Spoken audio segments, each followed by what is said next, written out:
listening to Radio Sputnik. Telling the untold.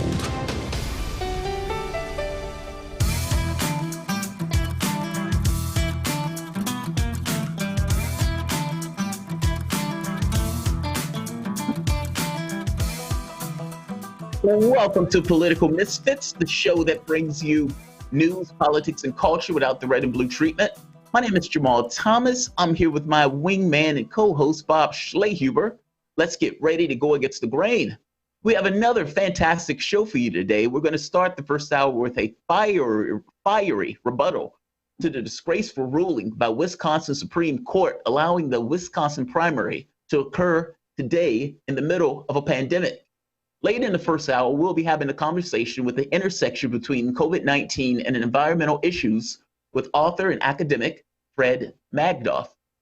In the second hour, the show will keep the momentum started from the monologue with a story in the Washington Post that people in the Bernie Sanders campaign, his inner circle, are pushing him to get out of the race. Rage. Just rage. I'll save it for that section, but how weak and unimaginative can you be? You're in the middle of a crisis. Change for the moment to maximize your chances to create something that exceeds the election, whether you win or lose, but don't get out the race. We'll also be discussing Alyssa Milano finally opening up about how she rationalizes being so heavy in the camp of Believe Women and Brett Kavanaugh, that rat bastard is guilty, but Joe Biden, nearly the exact same situation. She clarifies, it's only rape when a Republican does it. I'm paraphrasing, of course, but we'll discuss. Last but not least, you're not going to want to miss today's politics and art segment. They have turned over the reins with me, the fanboy out on Star Trek, and I'm going to do just that. But let's start here. Rather startling news was released from the UK yesterday. Alpha male Boris Johnson, who originally pushed a policy of herd immunity, has succumbed to the COVID virus 19 himself. He fell out, not literally, of course, but he has been taken to intensive care. The last words we heard from Boris Johnson, he was not in the best of health, but he put on a strong upper lip. Let's hear the clip. Hi, folks. Quick update from me on the campaign against coronavirus. First of all, in my own case, although I'm feeling better and I've done my 7 days of isolation, alas, I still have one of the symptoms, a minor symptom of I still have a temperature, and so in accordance with government advice, I must continue my self-isolation until that symptom itself goes. But we're working clearly the whole time on our program to defeat the virus. You'll have seen the big announcement yesterday about 100,000 tests per day by the end of the month. How's that herd immunity treating you, Boris? Why am I dancing on Boris's misfortune? I, of course, wish him a speedy recovery, but let's be clear. The UK is besieged by this virus. They have like a sixth of our population with half of our death total. That wasn't an act of God, that was an act of policy. Herd immunity. Let the weak die off. Not so strong, are you, Boris? In the United States, under even poorer leadership, we're facing a perfect storm. As I read the totals in the dread total, remember, it didn't have to be this way, and consider the ineffectual response from both parties to deal with the material needs of the population during this pandemic. Also consider what other countries did versus what we did here. Even Boris did an about-face and strengthened the social services during this crisis. In the United States, 377,499 cases, 10,496 new cases, 11,781 deaths, 910 new deaths. The Surgeon General of the United States didn't mince words on what was coming. The numbers, red, and the 10 million lost jobs are just the beginning. Let's hear the clip. Here's what I say to them. Here's what I would say to them right now. The next week is going to be our Pearl Harbor moment. It's going to be our 9/11 moment. It's going to be the hardest moment for many Americans in their entire lives. And we really need to understand that if we want to flatten that curve and get through to the other side, everyone needs to do their part. Despite the warnings and understandings that we need to limit social contact for a limited amount of time to flatten the curve regarding the number of cases, the rational act is recommended by infectious disease specialists, epidemiologists, scientists involved in containing the epidemics, all come to the same conclusion regarding the best policy if saving life and limb and limiting the onslaught to our beleaguered hospitals and staff. Social distancing. Stop these large gatherings. Joe Biden, however, doesn't care about life and limb. He is still calling for the election in Wisconsin to be held today. Fortunately, there are sensible people calling for Wisconsin election to be postponed. Mayors, medical personnel, and the governor himself. Stop this lunacy. This election must be postponed. We're in the middle of a pandemic. People will die. Let's hear the clip. We cannot let this, we've never allowed any crisis from the Civil War straight through to the pandemic of 17, all the way around 16. We have never. We expect more cases, we expect more deaths, we expect more tragedies. With that in mind, I cannot in good conscience allow any types of gathering that would further the spread of this disease and to put more lives at risk. I have been advised by public health experts at the Department of Health Services that despite the heroic efforts and good work of our local election officials, poll workers, and National Guard troops, there's not a sufficiently safe way to administer in-person voting tomorrow. All ballots already cast will remain valid and will be counted. Republican leaders have challenged this order now to the Supreme Court. And that's the catch. The Republicans challenged that order. Nevertheless, in a page from the book that they don't care about you, and a disastrous ruling after the Republicans challenged the order, the Supreme Court of Wisconsin, the Republican Supreme Court, blocked the governor by a 4-2 decision, deciding with Joe Biden, the Wisconsin Republican legislature, to hold the primary today. Now, the court offered no explanation as why they believe that the election, entirely contrived date-wise, needed to be held today, even if that meant that large gatherings of people would associate, and those large gatherings of people could potentially pass on a virus that will kill hundreds, thousands, potentially millions. This is what they decided. The election didn't have to be held today. The election could have been postponed. Again, the date of that particular election is entirely contrived. This was an astonishingly bad ruling. It allows people to potentially die. You're putting people in a situation where they need to make a choice on whether or not to go vote and put their lives at risk, or staying at home and not necessarily allowing to vote. Meaning you're not just putting people's lives at risk, you're intentionally suppressing the vote. We know as a flat fact what took place in Florida, that 3 workers, potentially more, came down with the COVID-19 virus. We know it's potentially more because we don't have the virus test kits where we can even tell how many people have an accurate accounting of the virus. I'm making the point that this ruling will put lives at risk, and it is doing so when it does not have to do so. We have had plenty of elections that have been postponed.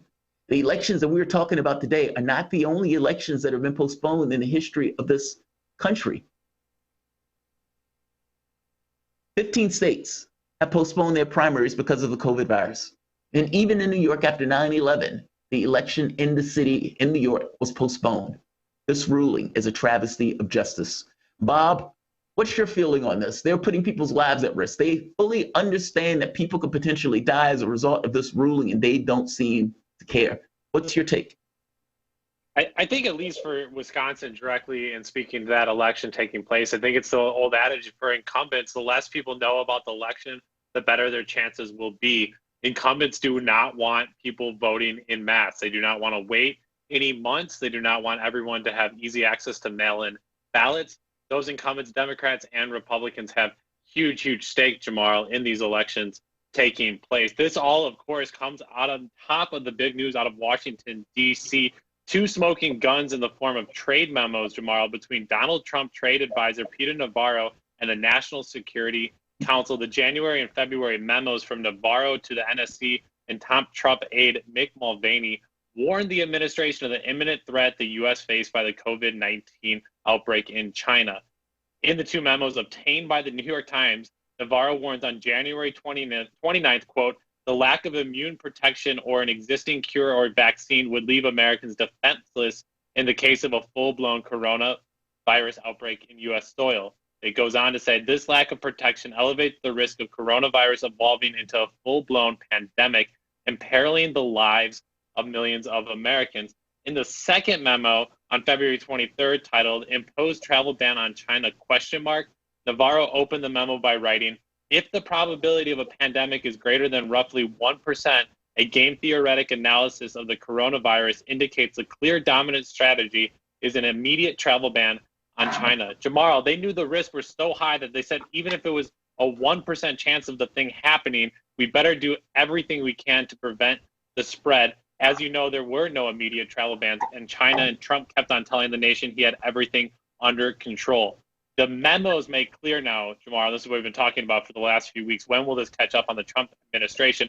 The memos make clear that the Trump administration knew the risk of the pandemic and knew that they were unprepared. And despite clearly knowing these two things, they rolled the dice and risked millions of American lives.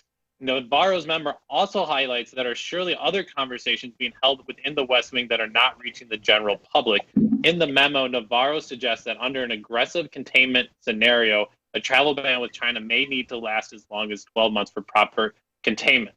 So let me note here, at the time, Dr. Anthony Fauci, the director of the National Institute of Allergy and Infectious Diseases, disagreed with the containment strategy. But Jamal, we're well past the idea of containment now, and that initial 12 months for proper containment strategy has me wondering, how do we get this little tiny virus back into one single box in the entire world and then destroy that? We're hearing a lot about how to flatten the curve, but then what? Have we heard about how global travel, even U.S. interstate travel, will pick back up? I know we've been rushing to flatten the curve, but how do we eventually eliminate it? Will you, Jamal, rush back to your dentist over the next month, or your barber, or your favorite restaurant? How are we going to restart the whole thing? And I'm not hearing this whatsoever from the administration. So, Jamal, this administration failed to prevent, prepare for, or immediately respond to the pandemic, and now they are surely not going to be open and honest with how the public gets this thing recovered. That's my great concern, Jamal, is that we have kind of everything is normal. Go vote, engage in the economy, we'll fix the problem. But nobody's talking about the months on end from now. And the one thing that I surely want to keep an eye on is making sure those November general elections, when the Trump administration would be held accountable for its lack of preparedness and I guess just willful ignorance on the pandemic, would actually be held to account. Maybe. I mean, this is the Superman-Batman argument, right? Where Batman makes the case that if Superman goes rogue, even if there's a 1% chance, it's too much because he can take over the world. You need to respond to it. That's the, by the same token, though, we could see what was taking place. The United States is a perfect storm for this particular virus. We don't have a strong social safety net. As you pointed out, all of those workers, either gig workers, barbers, these people who, for the most part, require human beings to come to their particular either doctor's office, their jobs, all of those things. And that's not going to happen. Now, the reality of it is we would have been better off telling everybody to stay home for 2 months, ensuring that those people still were paid, whatever they were getting paid on their jobs. Let the government cover that with the notion of trying to restart this stuff after those 2 months when the virus settles down. That's not what Trump did. And you're absolutely right. Trump was too slow to respond to this. Yeah, and it's kind of to your point, if we would have done all those things and it didn't happen, where would we be? With more money in people's pockets around America who are living impoverished? Where would we be with better health systems and global communication on how to avoid preventable disease from outbreaking? So this idea that like, oh, let's not roll the dice and possibly prepare for something that didn't happen, it would have left us in a much better place regardless. And so that's why I'm double frustrated, is that all of these things are preventable if we work together as a global community or as a community of misfits. Jamal, we have a great show. I'm excited for it. A lot of guests. We will get back into the conversation in Wisconsin, the efforts to hide Joe Biden's history and himself from the public, and some of my favorite conversations, Jamal, listening to you talk about Star Trek. You bet. You're listening to Political Misfits on Radio Sputnik with Bob Schlaber and Jamal Thomas. We're going to take a minute break before coming back with a new report on plastic wars and how global pandemics are spurred by climate change. Live in DC, we're back after this.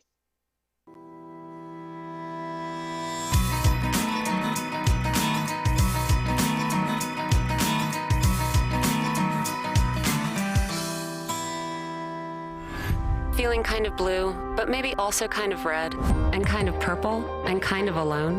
You've got a friend on Radio Sputnik. Tune into Political Misfits from 12 to 2 Eastern Time, Monday through Friday, for news, politics, and culture without the two-party bias. Catch us daily on 105.5 in Washington, D.C., or 102.9 or 104.7 in Kansas City. Or find us on Twitter, Facebook, YouTube, Spotify, or wherever you get your news. Tune in to Loud and Clear with Brian Becker for the latest news, commentary, and political analysis. What's really behind the political and social crisis gripping the United States and the world? Forget the spoon-fed soundbites from the pundits who know so little about so much. We bring you independent experts, analysts, and activists. Learn what really makes the decision makers take from the boardrooms of Wall Street to the West Wing of the White House. Here is where the people fighting for change speak and are heard loud and clear, 5 days a week on Radio Sputnik and SputnikNews.com.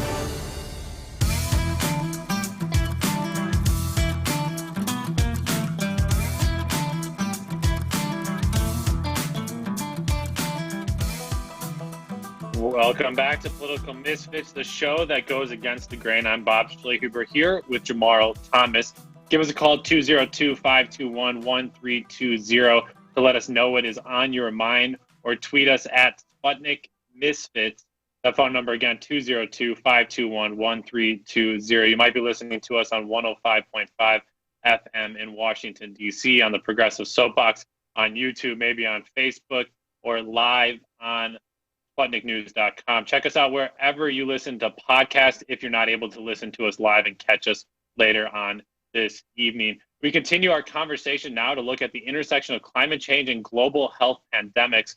For me, my fear and attention over the last decade have been focused on climate change and wars, and how those two combined together would lead to great displacement of people. Now I'm realizing just how blind I was to health pandemics and the spread of global diseases. The COVID-19 pandemic is just another reminder that you, me, all of us listening to this show, listening to alternative media, and looking beyond capitalism are incredibly vulnerable to the destructive practices by corporations and captured neoliberal governments. If we are going to fight back against these malicious and destructive forces, it is critical to call attention to those actors and the actions they have been taking that have left us incredibly vulnerable. To talk about this and much more is one of our favorite show guests, Fred Magdoff, professor of plant and soil science at the University of Vermont, co-author of What Every Environmentalist Needs to Know About Capitalism and Creating an Ecological Society toward a Revolutionary Transformation. Fred, thanks for being back with us. To be with you. Fred, we learned from a PBS investigative documentary series called Plastic Wars, done by Frontline and NPR, that oil, gas, and plastic industries have been pushing the concept of recycling since the 1980s as a distraction from the overproduction of plastics. The evil plot, if I can say, to kill us all was spurred after more and more people started to call into question the amount of garbage we were creating here in the West. In order to pacify these calls to limit consumption, oil and gas companies simply pushed the concept of recycling, even though they knew recycling would pale into comparison in terms of the impact on the environment than actually cutting new production. One plastic executive said, if the public thinks that recycling is working, then they're not going to be as concerned about the environment. Fred, it's quite overwhelming to hear this report. We've been recycling and sorting our recyclables all these years for what? Fred, you know, I think of myself as someone who sees the ravages of capitalism on environment, and then I read a story like this and realize my imagination is not capable of imagining the degree of pure greed these companies are capable of. Yeah, it's true. Yeah, I feel the same way. It is the depths to which they will go to maintain their profits and try to maintain business as usual with some sort of a coating on it, sugar coating, to make it more acceptable to people. Yes, it is incredible. That is a very interesting. I did see that Frontline video on public television. It's quite good. Yeah, and it finally kind of calls attention to these people, and even the idea that the series, I mean, it highlighted again the interconnectedness of the world, and in many ways focused on Western nations dumping their trash into oceans or offshoring it to countries like Indonesia. I think Americans so often with this kind of America first mentality don't realize how their trash and their environmental choices here are really driving the global change that we are seeing within the climate world. Yeah, well, it's not just plastic. I mean, there's the other trash also. Basically, any countries in Africa, electronic trash is being dumped. Of course, China was taking quite a bit for a long time, as is made clear, by the way, in that frontline story. And they may be taking some now, but they were taking a lot. And at one point, recycling, I mean, the so-called recycling effort, was actually somewhat profitable because the value of many commodities was quite high, metals especially, and rare metals and just steel and whatever, and so aluminum. And so this was there was a period of time when there were actually the recycling industry was making money. I'm not talking about plastic now. I'm talking about in general the whole industry. But what's happened is that the prices have gone down. Countries are refusing to accept materials. In a country like China, which was a major place to get rid of stuff, and this is promoted a crisis within developed countries like the United States. And what do you do with that? And a lot of the stuff that we are recycling and we are sorting is just going to landfills at this point. Percentage. Fred, I'm sorry to interrupt. I'm listening to you, and I agree with you personally.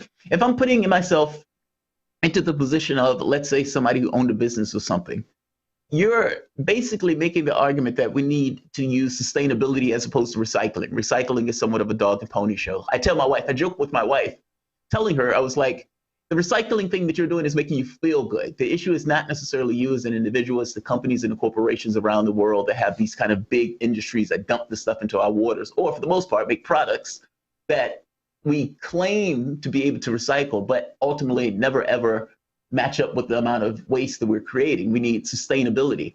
But sustainability hurts the economy in the sense that we need a society where people can throw away stuff. Meaning I could toss my laptop away and buy another laptop. If it's sustainable, well, that doesn't allow me to sell all of those laptops because a person will keep that laptop for 10 years. Aren't you talking about effectively hurting the United States economy? Yeah, I mean, basically, the companies make decisions on the basis of making profits. And the way they make profits is to sell more of whatever it is they make, whether it's plastics, whether it's antibiotics for the pharmaceutical industry, whether it's electronic gadgets by Apple or some other company. And the more they sell, the better they do.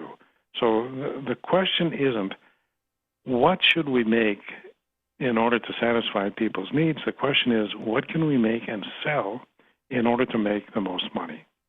And once you have that as the driving force of the economy, which it is in a capitalist economy, then you get all sorts of decisions being made and things happening which are really anti-environmental, they're anti-social, and there's no way to really deal with it within the system, except through very strong regulations, which we rarely get, and those are many times subverted. I mean, the regulations we get, which aren't that strong, are subverted pretty easily, or the fines are so minuscule that it's worth it just to go about business as usual, and if you get caught, you just pay the fine.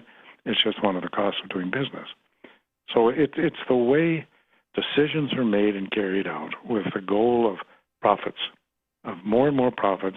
Greed is essential to the system. It makes the system function.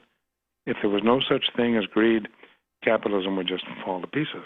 I mean, it's based on it. It needs it.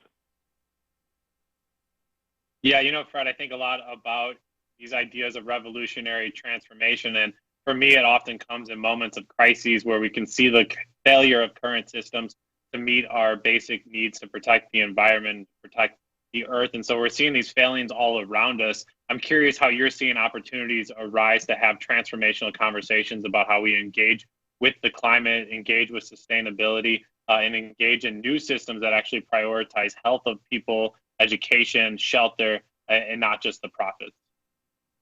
I mean, here's an example. I mean, how would you design a healthcare system that had as its very purpose keeping the whole population healthy? Okay? It would not look anything like the healthcare system we have today, which is formed by profit-making organizations of a variety of types, and by the austerity of those moves of governments, of especially cutting back on public hospitals and funding. Everyone would have health insurance, and there would be extra capacity in case of emergency. I mean, this is one of the things they find in New York. Andrew Cuomo, who's doing a very good job dealing with the situation as it exists now, but he partially created it by cutting hospitals, cutting public funding for hospitals. And so you have in New York, well, in the United States, we have relatively few hospital beds per, 100,000 people compared to all the other developed countries in the world. So it's a situation where the purpose of healthcare is to make money, and health is a byproduct. That's a statement that the late Richard Levins made many years ago, and that's true. And what we need is a healthcare system whose purpose is not profit; it's to keep people healthy. And so this gives us an opportunity to talk about it. It makes it very clear that everybody should have access to health care, access to good health care. We want people to access to health care right now because people who aren't accessing the health care system because they're afraid, they don't have the money, they're not covered by insurance, they're undocumented immigrants who are afraid they're going to be turned over to ICE, are not going in. They're actually going to help infect more people because of that, in addition to the damage they do to themselves, of course, by not going in enough. The issue, I agree with you, and I think, but across the board, everything is that way. I mean, our entire system is geared towards that. If you own a restaurant, the goal of it is not to provide nutritious foods. That's somewhat of a byproduct. The goal is the profit that's involved in the process. I mean, that's literally across the board for everything. What it sounds like is that your argument is basically we need to reorganize our system where profit isn't necessarily the highest objective in regards to what we do. Meaning, if we're providing healthcare, the point is healthcare, not profit, on those particular individuals. Effectively, you have cancer, pay me. You have some disease, pay me. It's if you need something from the standpoint of some illness or whatever else to be covered, you're covered. How do we transform this system into something like that? And that's the thing that always where I hit my head on. Jack Fresco has the Venus Project. And when you ask Fresco, he's dead now, but when you used to ask Fresco, hey, how do you get from where we are to that, where he's saying get rid of cash, because cash is a factor in the system that is a limiting factor in regards to people doing what they want. For example, school. Imagine for the moment that everybody around the planet could go to school without necessarily the hindrance of cash. Think of all the creativity that you have locked away in all of these different societies around the world where these people just don't have access and the capabilities of being able to get an education, not only having a decent life that would allow them to prosper with that education. That's a new world. We don't have that. How do we get from where we are to there? Well, we don't even have it in the United States. So no, we don't. Around the world, of course. Well, I think what we have right now is an opportunity for discussion. A lot of the discussion can't take place in person because of the virus, but it can happen electronically. It can happen in a variety of formats, by writing about it, etc. But to me, this lays bare the inadequacies of the U.S. healthcare system. Of course, that's not to say. In addition, of course, it shows what a lousy, governing, the president and the various people surrounding the president shows how bad they are, how inadequate they are, incompetent they are, and so and uncaring, I would say. They are. So, but aside from that, I was leaving that aside. It shows the inadequacy of the healthcare system. So this is an opportunity to talk.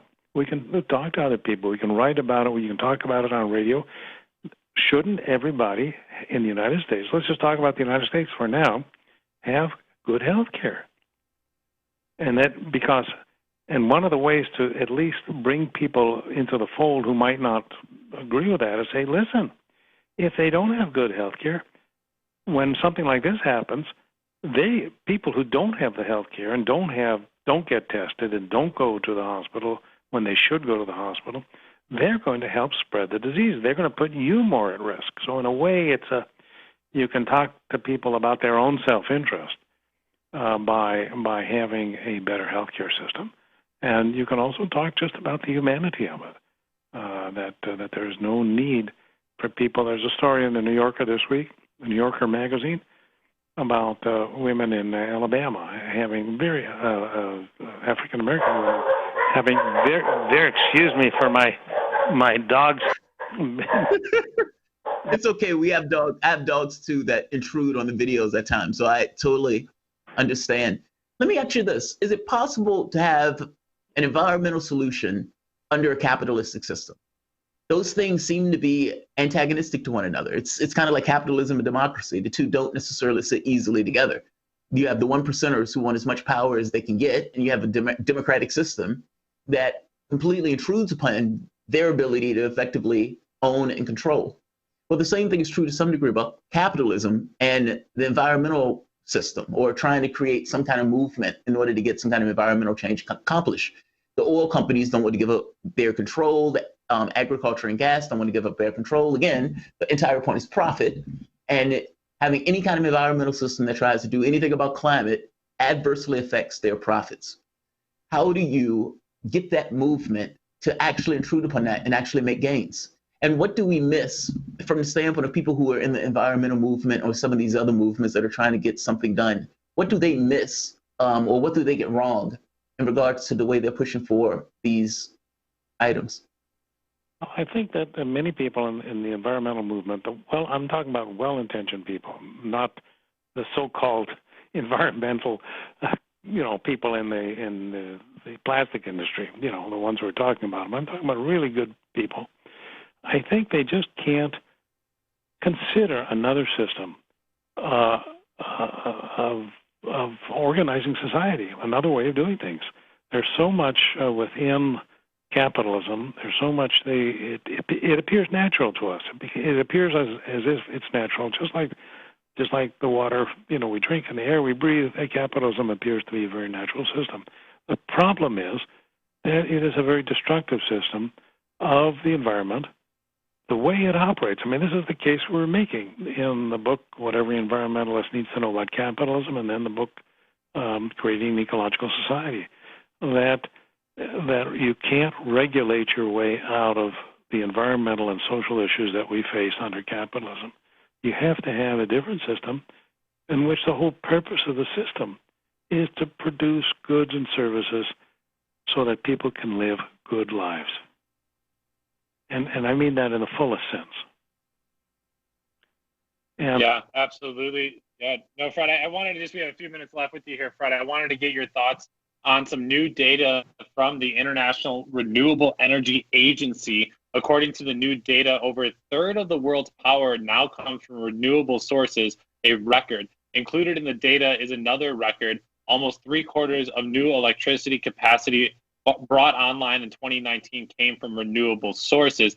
This data, however, in part is offset by the number of coal and gas-fired plants in Asia, the Middle East, and Africa over the past 5 years. Fred, I am curious, kind of again, what is actually transforming? What's happening? We are seeing somewhat of a shift, according to this new data, to renewables. Obviously, we know it's not nearly fast enough, and then we have other data showing that other parts of the world, who I guess have every right to develop in the same ways Western countries once did, they're also increasing the number of coal and gas-fired plants. So where are we in the process of transforming or transitioning to better models around the world?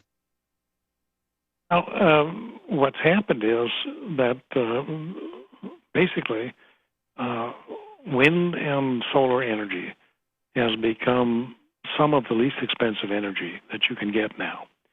If you're going to build a new capacity, you're better off building a wind or solar facility than anything else, as far as being able to produce so many megawatts per dollar or whatever. I mean, that type of efficiency. One of the criticisms was of solar and wind, the renewable, and to a certain extent, hydroelectric, was that it can be solar and wind especially, just during certain times of the day. The wind kicks up at certain hours. The sun, obviously, we know is out during the day, not so much on cloudy days. How do you deal with that issue? And it is now possible to deal with it with large batteries for storage of energy. And so this is actually happening. It's not a pipe dream, something in the future.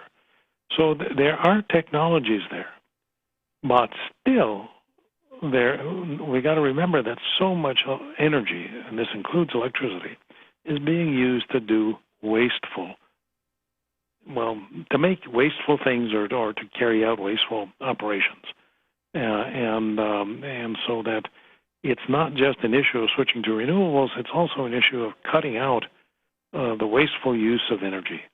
And this is in so many cars on the road. It's in so many different things. The U.S. military, is a major consumer of energy and a major polluter, and so it is a good sign that solar and wind energy now can be produced fairly cheaply, but each one has own ecological problems. But still, that's a very good sign. Fred, we were talking last week about the U.S. military having to cancel some of its largest ever military exercises, where they would move U.S. troops to Europe and make sure that they could go from port to port. Those were canceled. So maybe these bizarre silver linings from the COVID-19 pandemic. But what an incredible waste of energy. I just think of all of those generators throughout the deserts and heat spots in Iraq trying to air condition barracks of unnecessary wars. Well, Jamal, with that, we do need to take a quick break as I lose my thought there, ranting and thinking about the wasteless spending of the U.S. military. It was such a vast, dark, empty hole that my brain got lost in it. A big thank you there to Fred Magdoff, Professor of Plant and Soil Science at the University of Vermont. Fred, thank you so much for joining us. You're very welcome. My pleasure. Great. Jamara, we're going to take a quick minute break before we turn our attention to the fight by First Nations in Canada exercise their rights to sovereignty and their effort to transform their healthcare systems. You're listening to Political Misfits on Radio Sputnik Live in D.C. We're back after this.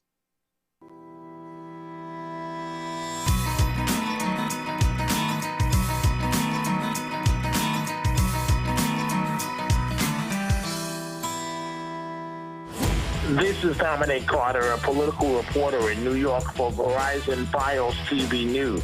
This is Dr. Bill Honigman of Progressive Democrats of America, PDAmerica.org. Hey, everybody. My name is Tim Black of The Tim Black Show.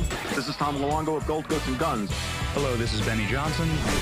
Hi, this is Juanita Broderick, author of You'd Better Put Some Ice on That. This is Jamal Thomas from the Progressive Soapbox. Hey, this is Raheem from D.C.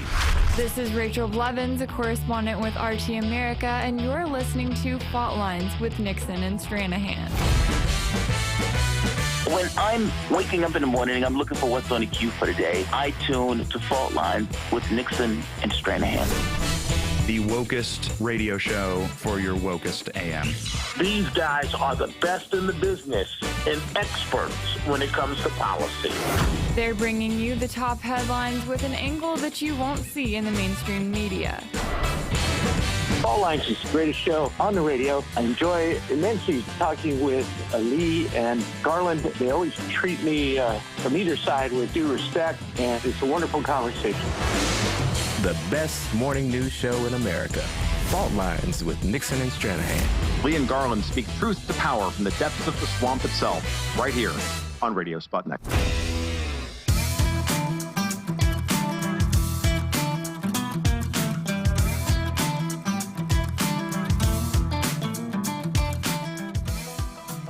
Welcome back to Political Misfits on Radio Sputnik, where we bring you news, politics, and culture without the red and blue treatment. My name is Jamal Thomas, here with my co-host, Bob Schlehuber. Bob Schlehuber. So we just had a conversation on the issue of climate and this notion of recycling and how recycling is not necessarily beneficial and to some degree a con. It's kind of almost like your holidays, or for that matter, happy hour. You spend your time working and you get to the point where finally you get to have a break and you spend 2 weeks in that break. If you're in Europe, maybe you spend a month. And in spending that particular month, you eventually end up going back to the grind, looking forward to the next vacation. What if you didn't have that vacation?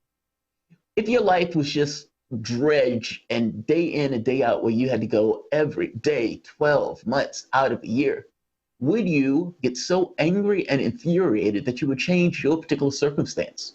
Is it possible that the vacation allows your particular situation to persist the way your particular situation is? It's kind of the same argument about recycling. You'll let us trash this world, providing we give you the fig leaf that if you throw a can in a box, that will somehow compensate for the fact that 70% of it is caused by these corporations. My wife, I always chide my wife on this because she has a recycling box and she diligently throws her recycling box and she gets these silicone bags. And I hate those silicone bags, but she gets those silicone bags and she has her compost bin and she does it all. She does her thing. And I don't stand in her way. I love her to bits. And because I love her to bits, I accept it. Even though I go and I buy my Reynolds wrap because I think Reynolds wrap, I need it.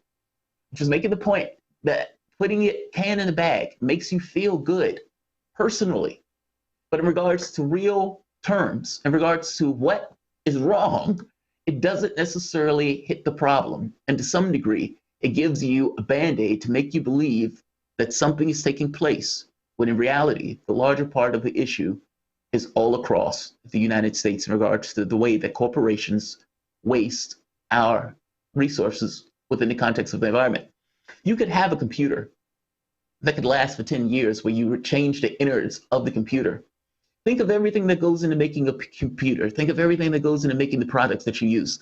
All of the fine metals, all of the fine materials, and we get to a certain point where those products are made intentionally with the notion that they will be thrown away in a year or so, forcing you to buy another computer or buy another Xbox or buy another whatever. Because if you didn't do that, the economy would to some degree crash. Your economy is built off waste. Why on earth do you build economy off waste? It doesn't have to be that way. And to make it even worse, scarcity. Again, it doesn't have to be that way. Donald Trump is out there arguing that oil prices are too low. We got to raise oil prices. We got to raise oil prices. We're going to make a deal with the Saudis and raise oil prices. Think about what he's saying for the moment. You have the capacity to produce abundance where those prices and those items are so plentiful that everyone has access to them, in which case you have a world where the people have access to the things that they need. But in this particular case, scarcity is the way our economy is built. That's the thing that allows prices to be what they are and allows people to effectively make profits. It doesn't have to be that way. It doesn't have to be that way at all. Bob, I find this to be, the recycling thing, like I say, I always joke my wife about this, but we could have a society based around sustainability. That wouldn't be a capitalistic society, but so what? Your society can be whatever you want your society to be. We choose this particular one. This is an insane choice. Yeah, I was thinking about something so simple as like my toothpaste last night. It was just getting to the empty of the bottle. And I just like, how many toothpaste bottles I must go through a year? Why don't I just have one bottle that I just get refilled every time I need more toothpaste? And it's just the absurdity of how quickly we throw away things. And to think that there's huge, massive floating piles of trash. I mean, the Great Pacific Garbage Patch off the coast in between California and Hawaii, there's just huge patches of trash floating in the oceans and being offshored from the Western nations to Asia and kept on just huge landfills. It's overwhelming to think about it. It's something that we don't even have to scale. But if you just think about the amount of daily trash each of us basically create and then multiply that by 8 billion people around the world, it's hard to even fathom. And none of these systems are oriented around those things, Jamal. And this idea as if capitalism a model that's predicated on getting as much profit as you can, basically to continue to get more capital, it is absolutely absurd. And there's no transforming it because it will have to break. It's not going to transform into being like, okay, part-time profits, part-time people. You need complete new models. Otherwise, you're going to be stuck in these old ways of thinking. Absolutely, Bob. I absolutely agree. We're like minds on this. So let's pivot and let's move on to some of the issues of facing the Indigenous community.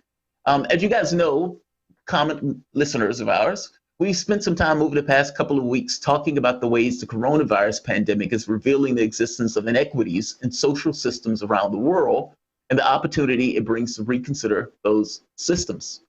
As always, you guys can give us a call at 202-521-1320 if you have anything to say on the topic right now. That is 202-521-1320. We are happy to be joined by Jerry Daniels, Brand Chief of the Southern Chiefs Organization, the SCO, which represents 34 First Nations communities in southern Manitoba, to talk to us about the organization's efforts to transform healthcare in the First Nations communities before this pandemic and how those communities are responding. Brand Chief Daniels, thank you for joining us. Thank you for having me. Absolutely. So I understand that even before the pandemic began, the SCO was working on the First Nation health transformation agenda to, among other things, give First Nation communities more control over their healthcare systems. What does health determination mean for Indigenous communities? Well, we have a history of colonization, and it goes right back to the residential schools, exclusion from the economy, all of those underlying factors that go into the social economic status of First Nations here in Manitoba. And so it's very important that we start to take control of the health strategy so that on the ground, we're starting to see the kind of results that we want to see, which is an improved quality of life. And especially health. Now, oh, go ahead. I'm sorry, finish. Well, health outcomes are essential to any demographic, any people that you want to refer to, and it's no different for Indigenous peoples. We have a history of policies kind of dictated to us, and people kind of brought into a system that really hasn't done well for First Nations. And we can look at all of the determinants of health, from diabetes and all the different rates to the life expectancy. First Nations are on the margins when it comes to those social economic factors. And, in the context of the COVID-19 virus, we're finding like African Americans are dying at a higher rate. Effectively, people with, like you said, high blood pressure and those things are affected in higher rates. I understand that you actually led the delegation to Cuba just before the pandemic in order to learn more about its healthcare system. Can you talk about what you found there and how you were able to, or at the very least, considering applying what you found there to your own healthcare system? Well, what we found is that it's been a great deal of focus on determinants of health, which I think is very important. The connection to the patient and doctor relationships is very important. That education side really factors in on the determinants of health. On the work with Cuba just specifically, we were looking at a model that could perhaps a better return on our investment, because we only have so much dollars that we can allocate for the different files. But given the COVID-19 situation that we're facing now, the crisis that we're facing, we wanted to kind of move quicker on this file to have doctors, a brigade of doctors prepared on the ground in our communities, and also preparing our communities in advance of any potential health crisis that may reach our community. So that's what we were trying to get ahead of the game here. We were seeing health services around the world, especially in Italy and other places where the health system was being overwhelmed.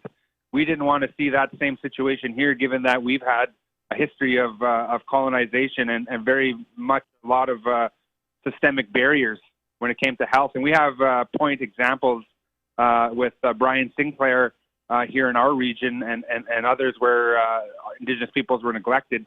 And we don't want to see that here. So we were trying to get ahead of that, looking at alternatives, looking for partners around the world, we've seen a partner here who came to Ottawa, came to one of our national events, who was open to supporting and helping our communities. And that's really what it is. We have a hard time just getting nurses in our communities. So we could have doctors and health experts in our communities on the ground helping to prepare. That is fabulous, and it'll work, towards helping us prepare for this kind of situation. So that's really what it was about for us. Given the current situation, our delegation that went there was focused primarily on can we perhaps have training in that region? Can we send people there for med school? Can we have doctors in our communities? Because we really don't have that level of expertise in our communities. We have maybe a doctor in some of our communities that visits once a week, something like that. But we're wanting to have more health service professionals in our communities as much as possible, and so that's really what. So Grand Chief. Yeah, go ahead. Yeah, Grand Chief Daniels, I wanted to ask you more about that partnership. You guys had formally requested the help of Cuban doctors to respond to the pandemic in First Nation communities in Manitoba, but apparently the government of Canada in Ottawa wasn't into the idea. What kind of assistance were you hoping to? What happened when you tried to get more of that assistance, and what has been the relationship with the Canadian government? Well, there's also provincial barriers there. If you look in Ontario, they have an international door open where they can have doctors come in through an international license that's granted up to 30 days. So that's one example. We were hoping that the federal government could have done the same thing for on-reserve First Nations. That conversation is still ongoing, so they haven't closed it, but they haven't been had a lot of emphasis or had a lot of we haven't seen a lot of movement in terms of trying to get this thing happening, which is to create the conditions for Cuban doctors to come here, and second, to negotiate timelines and all those kinds of things, all the logistical factors that would go into having doctors from Cuba come here and help the First Nations. I guess, yeah, part of my ignorance on this question, what does the Canadian government gain by not allowing First Nations to gain access to education, to information and healthcare support wherever it may come from in the world? What are they telling you in this regards? Well, it's been echoed many times. It's better to be overcautious. It's better to have too many than not enough. And I know there's other parts of the world that need doctors, but First Nations here in Manitoba have already very, very bad health outcomes. We can look at all of the socioeconomic factors that tell the story. And so they don't have a lot to gain in terms of slowing down the eventual support that we may need internationally. And I mean, hopefully we don't get to that point, but I'd rather be prepared and save lives than, decide not to just for, whatever reason. I don't think there is a good reason out there to deny assistance if it's being offered. I want to point out the ideological differences here. The United States, richest country on the planet, will send, missiles and bombs and boats, will drop billions of dollars into destabilizing other countries, the way we did Syria, the way we did Libya, will pay for taking over or knocking down other countries, as we did in South America under this guise of the Cold War. And yet we'll have a situation where its people go without health care. And we're not seeing any issue with the fact that people with cancer or people with some other degenerative disease are going alone. And your community is basically coming together with the few resources that it has to say, it's about us. If that particular individual is ill, I am ill, and we're going to make sure that the healthcare system accommodates all of us. You guys are working from a perspective of we, but the United States is working from this kind of ideological perspective of everybody is left to their own devices. I find that to be fascinating in regards to the differences here. How did you guys get to that point? Is that something that was just an ideological difference and a cultural difference that was just ingrained, where you guys understood that all of you were, like that person is effectively me and all of us are in it together? Or is this something that was driven through this kind of environmental strife with being in contest with the U.S. government? I think we're just focused on healthy outcomes for our people. That's the bottom line here. And elected leaders need to look after their people. And we have to see past some of the political differences and some of those underlying historical differences and look at, okay, well, what's working when it comes to healthcare? You know, where can we get a better return on our investment? We need to ask real questions and then take real action. And that's what we're trying to do. That's what we've been focused on doing. And we continue to state that for the record for all of those who would listen to how we try to approach this file in particular, and that is to reduce the potential overwhelming of a health system here in our region. And so that's what we want to do. And if we can mitigate those things prior to any kind of crisis where, you know, we don't have enough beds or we don't have enough service, then I would rather do that. I think it's the responsibility of any leader to ensure that their people are taken care of.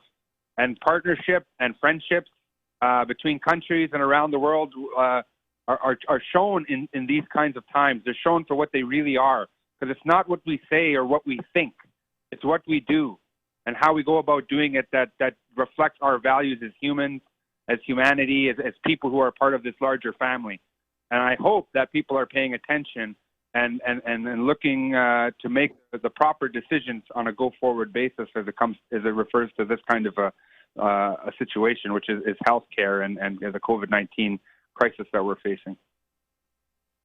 Yeah, Grand Chief Daniels, I am also really just interested in the process in which you can educate people. We've been talking a lot here over the last weeks about how to educate people and move people into realizing that there's alternative methods that are available. You have for quite a while there in Canada and in partnership with other First Nations talked about how to transform the healthcare that is being used at the First Nations level. How do you transform it? How do you design and build a new care model? Tell me a little bit more about what you found to be successful in your past organizing to actually bring people together and envision these new healthcare models that can be used. Well, there's all kind of benefits for working together. Economies of scale are just one thing when it comes to health supplies, which we're seeing a big kind of fight going on internationally around. The other thing about working together is that we can have allocation of services, scarce resources to areas that are in higher need. You know, those kinds of things are important. In our communities, you know, many of our communities, we have maybe a nursing station. We have 34 First Nations under under the umbrella of Southern Chiefs Organization. So we have to think about each of those situations. Each of them is very unique. Each of them has different sorts of services, different kinds of history. So we have to look at, and they're also different sizes. Yeah, you know, and they have different infrastructure, different you know, buildings and like resources. So those kinds of things we have to think about. And then when we think about how we would go about implementing health transformation, we're talking about getting direct transfer from the federal government, designing our own healthcare system, partnering with our province, which I guess in the States would be the state, and looking and also having it's our own system. So if you look at BC, let's say, so there's, you know, as a province, it's a separate province from us. BC, the First Nations there have control of their own health system, and in fact, they sell health services to people off reserve, other who are not First Nation, who are not Indigenous. So they have a totally separate system that is of their own making. And what it does is it allows them to respond more effectively to what they're seeing happen in the communities. You know, and so they can allocate resources more properly. They have advice, you know, they have the right kind of medical expertise around the table, helping them make decisions. That is the situation that needs to be happening here. We need to have more control over the healthcare system so that we can move on these kinds of things. So if we need doctors to come and help us from whatever country, Cuba as one example, if we need that, then and they're prepared to offer, then I think that's a good thing, you know. Yeah, Grand Chief Jerry Daniels, I absolutely hear you. Thank you so much for your commentary. You're listening to Political Misfits live in Washington, D.C. We're back after this with another hour, so stick with us.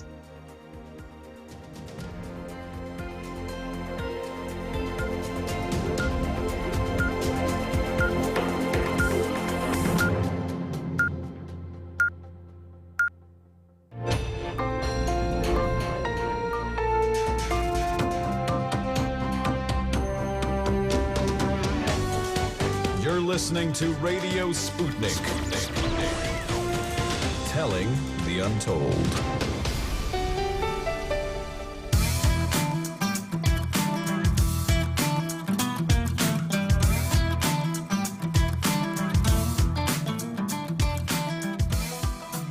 Welcome back to Political Misfits on Radio Sputnik, where we bring you news, politics, and culture without the red and blue treatment.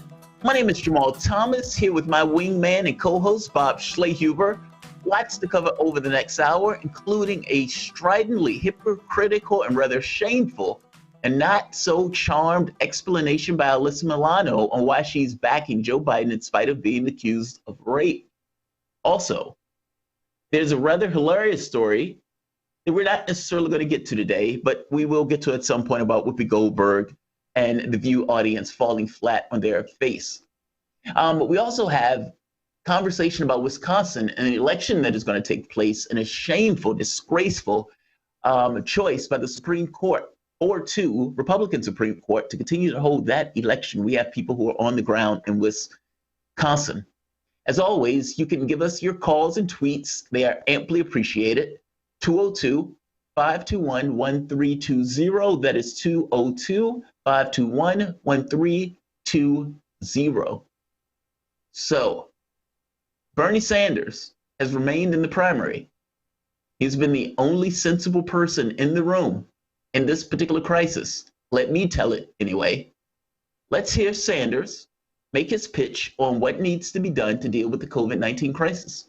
Let's play the clip. Obviously, we are facing not only a pandemic crisis, but we are facing an economic crisis as well.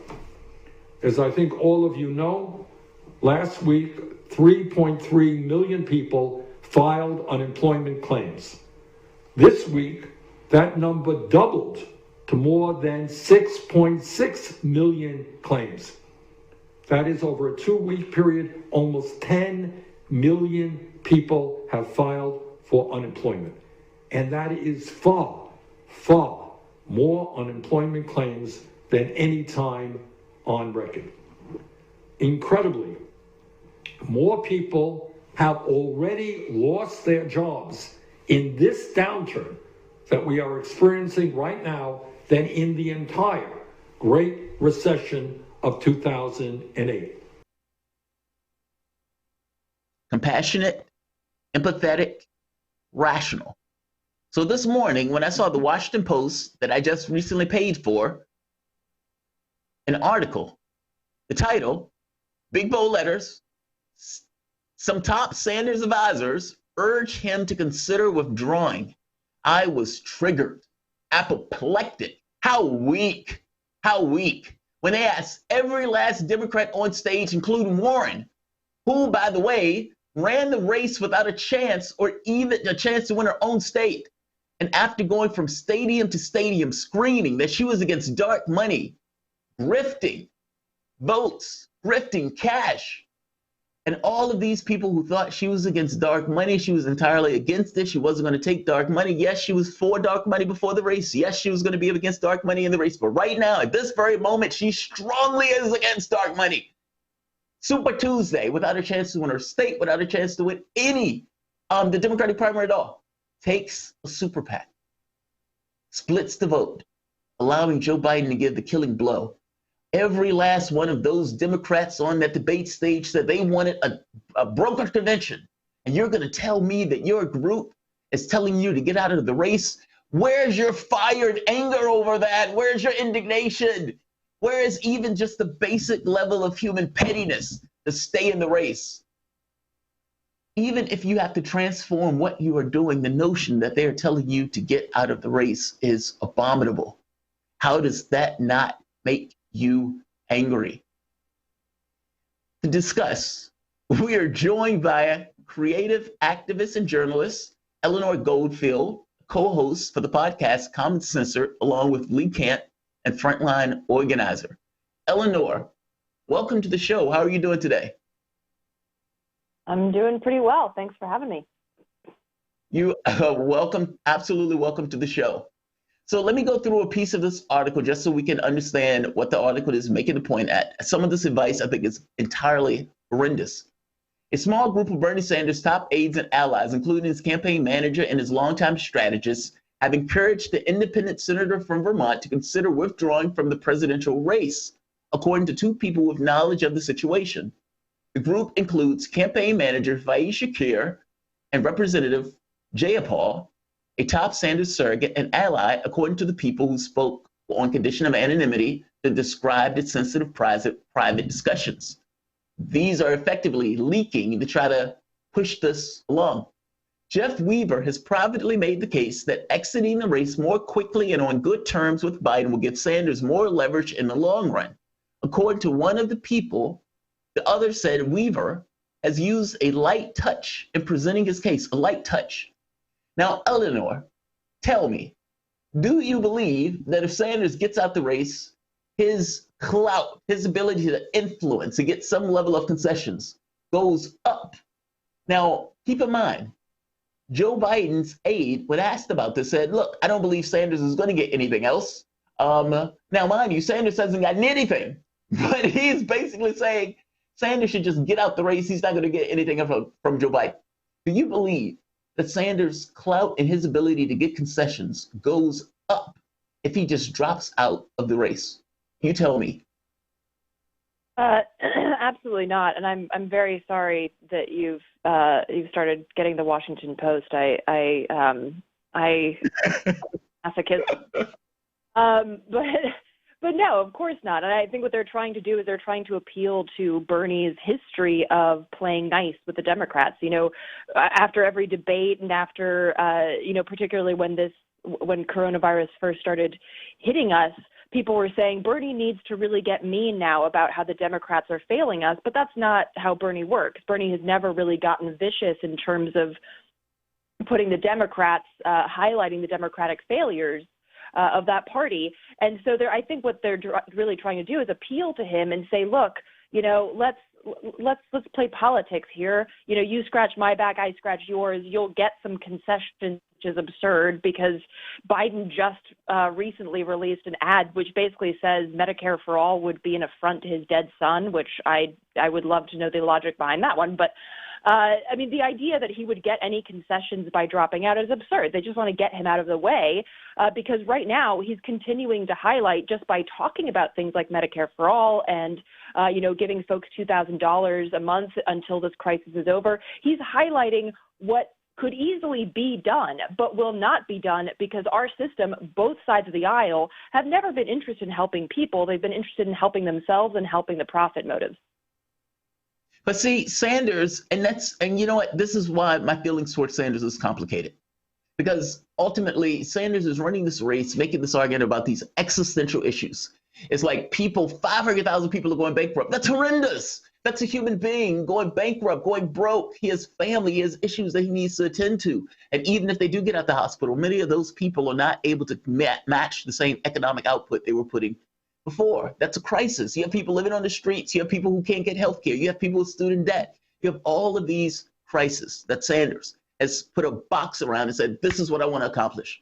You would think that if you are that dedicated to getting that stuff done, everything else is subordinate to that. And yet, when you read the papers, you find out that Sanders, because Joe Biden was nice to him, didn't necessarily want to be somewhat mean and put the fact that Joe Biden was lying about civil rights, lying about South Africa on the ballot box. Like this is my buddy, so I don't necessarily want to go after him. That's maddening to me. And even right now, he doesn't necessarily change tactics. Like from your point of view, what should Sanders be doing right now in this race? If he's going to stay in this race, what should he be doing right now? I mean, I agree. I absolutely agree with you. It's maddening. It's super frustrating. And I think that he should be going for the jugular because the Democrats, including Joe Biden, I mean, they're incredibly weak. They're basically just laying there at, being like, I've got nothing. I've got nothing. And instead of highlighting this, Sanders is like delicately walking around them on eggshells and trying to prop them up. And he can't. Here's the problem. And Elizabeth Warren tried to do this too. She tried to appeal much more extremely, of course, but she tried to appeal to the Democratic Party, and then she also tried to act like a progressive and appeal to progressive voters. Now, Bernie Sanders is an actual progressive compared to Warren, But the problem is he's still trying to prop up the Democratic Party and saying things like, oh, we can do this together as the Democrats, and saying things like, I will support the Democratic nominee regardless, which he's the only one who said that, by the way. Everyone else is like, well, I mean, if it's Sanders, no, absolutely not. I'm not supporting. So he's everybody else, let's be very clear. Everybody else on the debate stage to a person, say, we will take a broker convention. All of them know that if they took that broker convention, they were going to lose afterwards. They didn't care. The entire point was to stop Sanders. And Bernie Sanders still turns around and says, yes, I will support the nominee. It is maddening. It is maddening to me, because it's like, if you really want to get real things accomplished, that's not the way to do it. And unfortunately, Sanders is just too nice to do this job. Let me ask you this. What does the left look like after Sanders? Meaning, if this race fizzles out, what happens effectively to what's considered the left? All of these millions of people across the United States that put all of their eggs in this basket. Well, I'll put it this way. I think that basket is not as full as a lot of people think it is. I think that particularly right now, what I'm seeing, having, working with mutual aid on the, basically the front lines of this crisis, people aren't concerned with what Bernie Sanders is doing or saying. People don't care about electoral politics. And to be perfectly honest, most of them are kind of nonplussed or apathetic about the election in November, even though it is a potentially huge election, particularly with regards to things like climate change. But people realize this crisis has really highlighted that our system is not working for the people, has not worked for the people, and it really allowed this crisis to flourish by having the perspective of profit over people. So I think a lot of people are not putting their eggs in Sanders' basket, partially because he seems pretty flaccid when it comes to highlighting the Democratic failures, but also because they realize that electoral politics is in reality a very, very small sliver of what is happening on the ground and in your communities when it comes to these hyper-local fights during a crisis like this. So to be perfectly honest, I don't think that there's a so-called left that's going to throw their name in with Sanders, and I think there's an even smaller so-called left that would ever follow him down the path of following Biden. And there's a large constituency that's basically getting behind the banner of never Biden and never anybody who the Democratic Party supports. So I think that's the bigger basket that we'll see people putting their eggs into. I hope you're right. God knows I hope you're right. I want to take a hard pivot to a story that came out, I think it was yesterday. Alyssa Milano has been very quiet on the Tara Reade issue.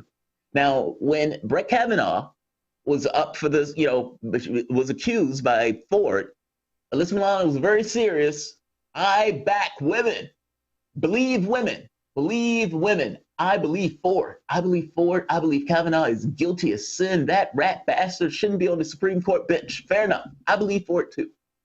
Now, the conversation and the issue is that similar charges have just been made about Joe Biden. And Alyssa Milano has been very quiet on this. So she's finally made a response. Let's hear the response. Let's hear the clip on why she doesn't believe Tara Reade, but she believes Ford. Let's hear the clip. I've been very vocal about Biden and my support for him. I've known him for a long time, and I did do my due diligence because part of it was that, and the article that sort of stood out to me was that Time's Up decided not to take the case. And so, that was important to you. That meant, maybe there's more to this story here. Right. I did my work and I spoke to Time's Up, and I just don't feel comfortable throwing away a decent man that I've known for 15 years. Yep.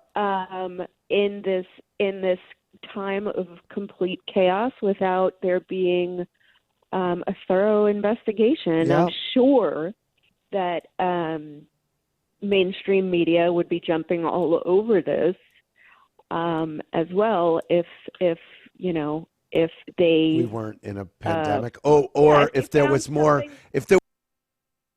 Now, Eleanor, this was not, I mean, this is a light touch compared to how she was considering Brett Kavanaugh. 30 seconds. What am I missing here?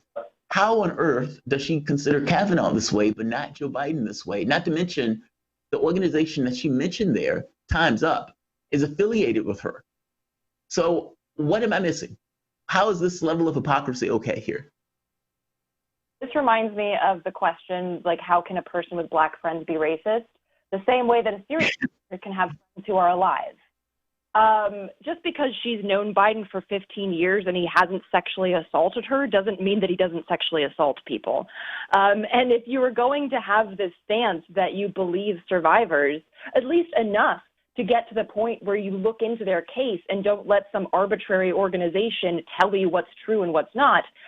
This speaks to that sort of feminism, quote unquote, that's not actually feminism, the kind of feminism that Hillary Clinton has, where as long as you're white and wealthy, she's for you. She wants a white wealthy woman to be the head of Lockheed Martin. But if you're poor and black and brown or indigenous, it doesn't matter. She's not interested. And this is that same kind of quote unquote feminism, elitist feminism at play here. I was just astounded by that answer. It was like, well, hey, the media hasn't really jumped onto it, so I'm not necessarily going to invest that much into it. She's had fundraisers for Joe Biden. She is politically connected to Joe Biden, and that statement is amazing.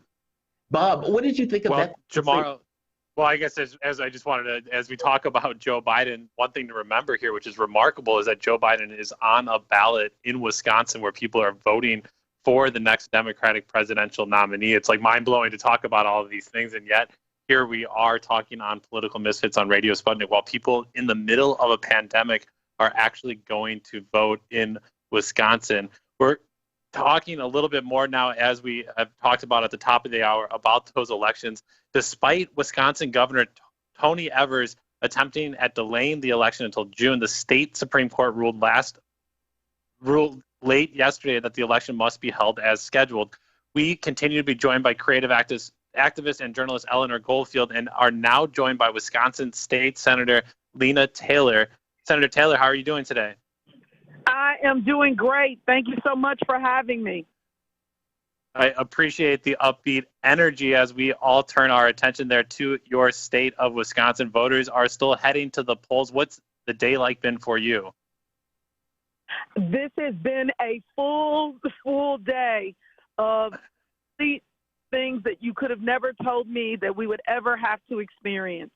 A legislature that didn't, call us in, a governor that tried to act based on what all of the public health officials have told us across the nation, which is this is not wise, for us to have this election. This is really a time that all I can tell you is the people are showing up.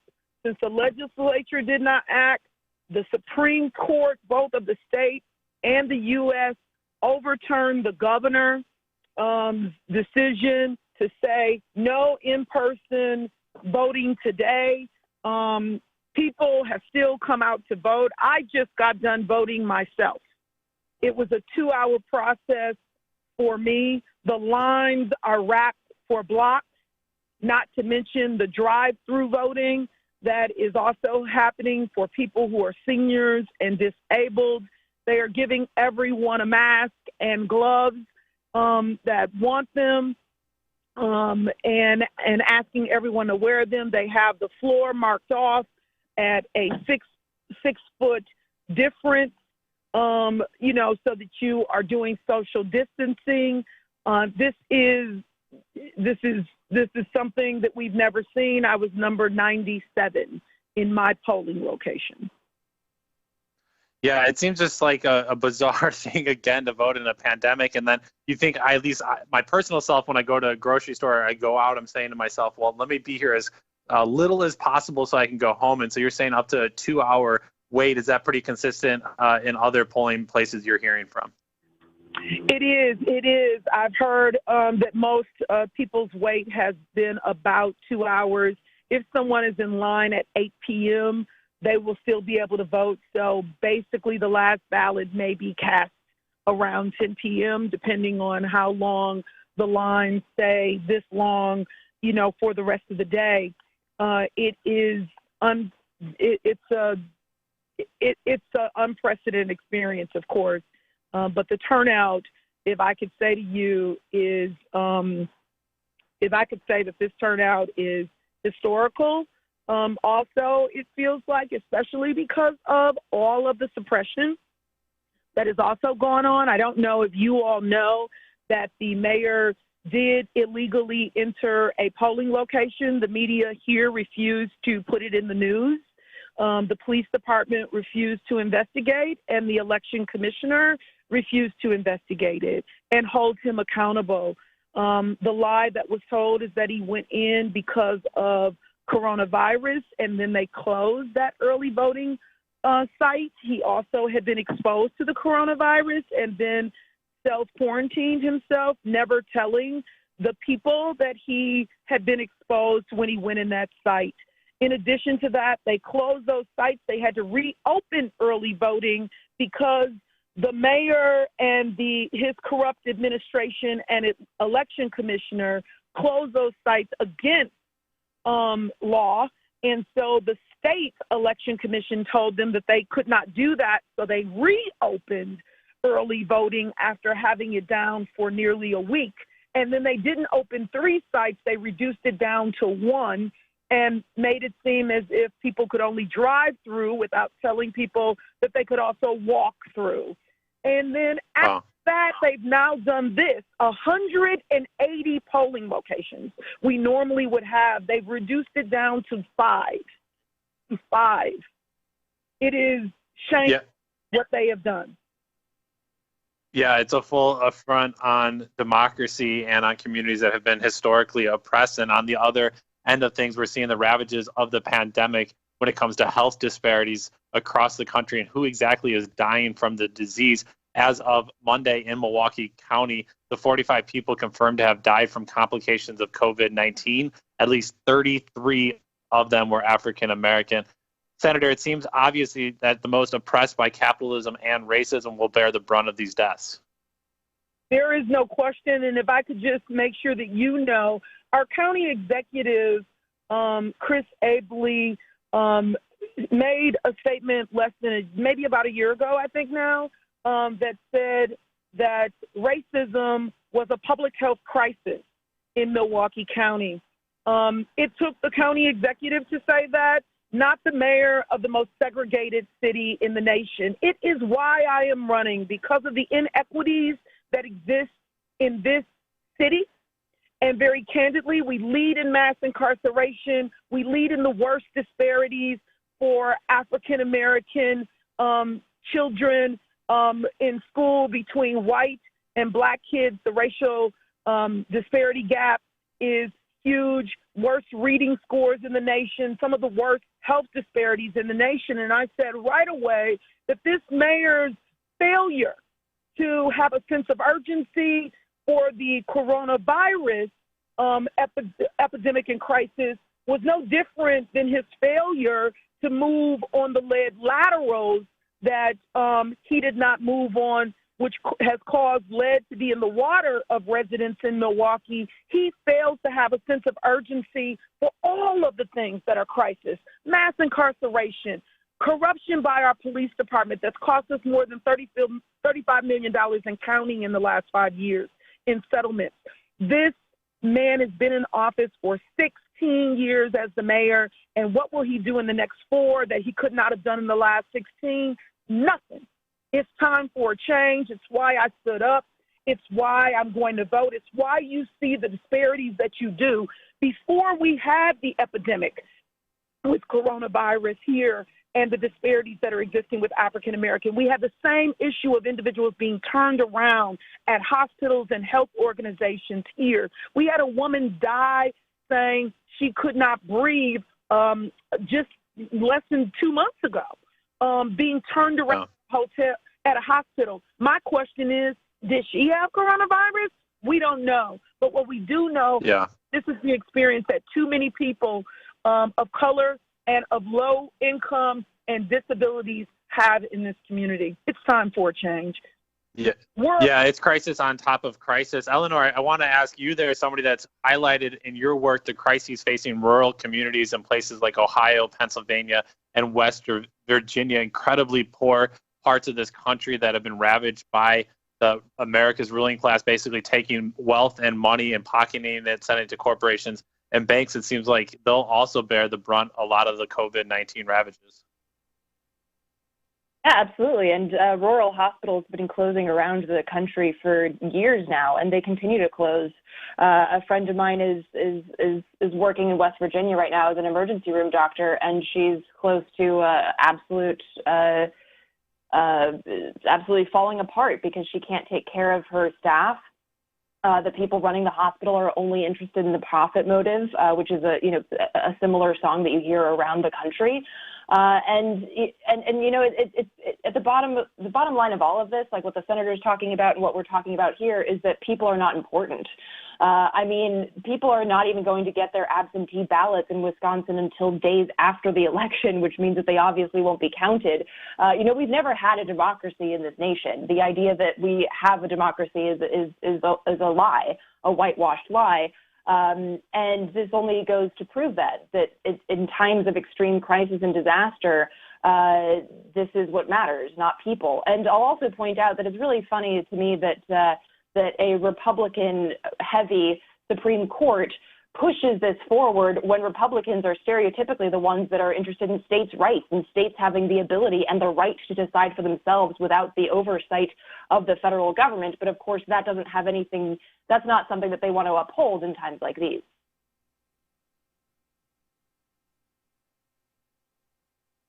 He is 100% right.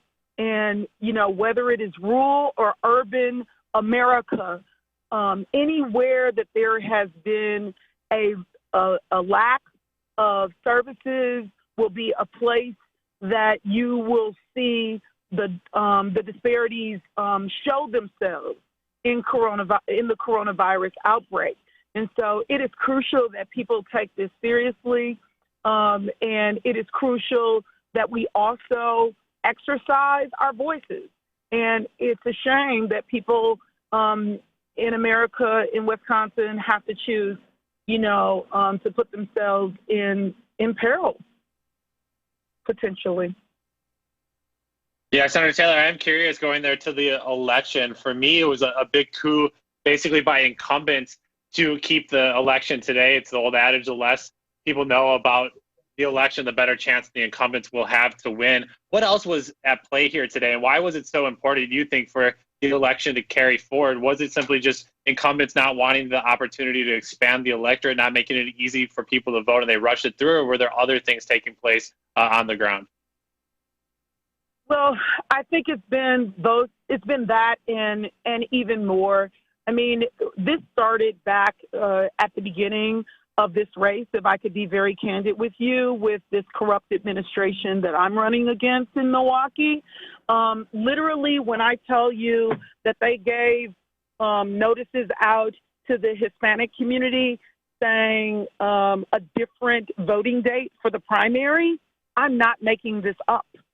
When I tell you that they told another candidate that was on the ballot that he could have longer than state law provides for him to turn in his signatures to get on the ballot, I'm not making it up.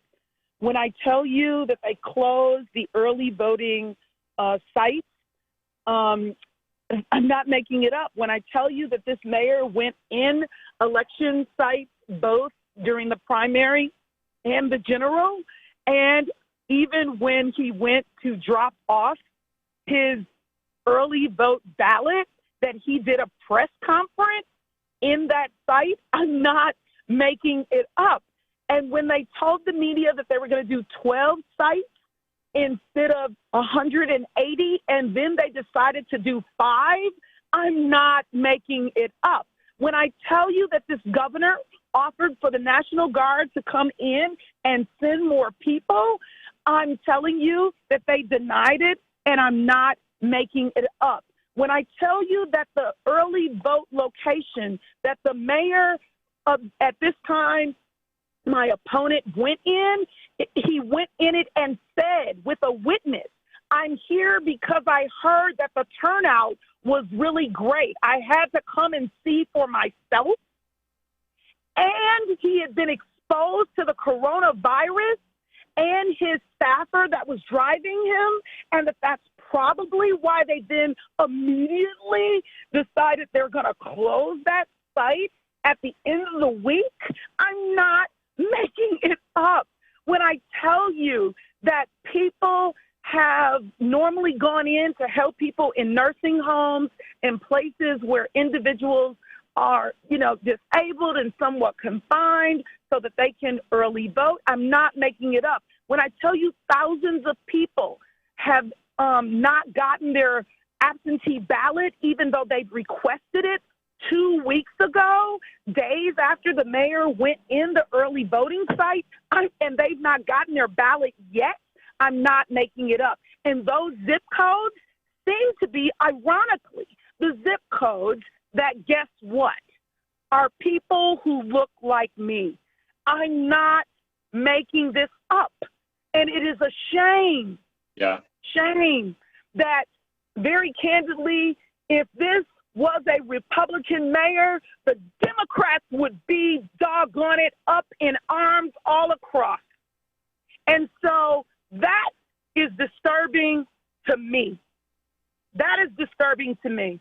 And so what I say to you is that I went to vote because as a defender of the Voting Rights Act, I refuse to be someone that is going to stand by and say to people who are not registered that you don't get an opportunity to go and vote. It's not my place to decide for them. They have the right. One woman contacted me and said she remembers when she could not vote. An older woman, of course.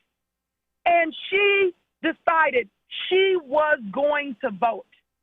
And I thank God for that kind of energy and individuals like her who said, I'm going to vote. And so I'm standing with her. I'm standing with her and every person who said, you cannot deny me the right to vote. And I respect. Yeah. And this mayor. And Eleanor, just with about 30 seconds. Eleanor, I want to add to what the senator's saying there, just to add in the people that are going to be most impacted. They are a range of different people, not only at the ballot box. We're seeing here in the nation's capital, Washington, D.C., emergency funding overnight was cut by $30 million that would have gone to gig workers, sex workers, and the undocumented community. There will be no recovery support for a lot of populations out there. Yeah, absolutely. And there are petitions and there are calls out. I'm working with a mutual aid community, and folks are putting together a list of demands that includes demanding that police back off the most heavily policed communities, which of course we know are Black, brown, and poor, because that also spreads disease, and this kind of harassment in a time of crisis is absolutely absurd. And there's also a call out to Mayor Bowser to fund and legislate cash assistance for the workers that have been excluded by any sort of stimulus relief, which is basically most of them. So yeah, there's so much need right now, and it's really important that we focus on how we can come together as communities and help each other in a mutual aid framework. With that, we are out of time. A big thank you to creative activist and journalist Eleanor Goldfield. You can listen to more of Eleanor on the podcast Common Censored. And a big thank you to Wisconsin State Senator Lena Taylor. State Senator Taylor, how can people find out more about your campaign? Go LenaTaylor.com. Go LenaTaylor.com. And our phone number is 943-0756. That's 414-943-0756. Go LenaTaylor.com. Thank you to both of you. After the break, we will be coming back for the moment we've all been waiting for, Jamarl Thomas's latest take on Star Trek. I'm excited for that and much more. You're listening to Political Misfits on Radio Sputnik live in DC. We're back after this.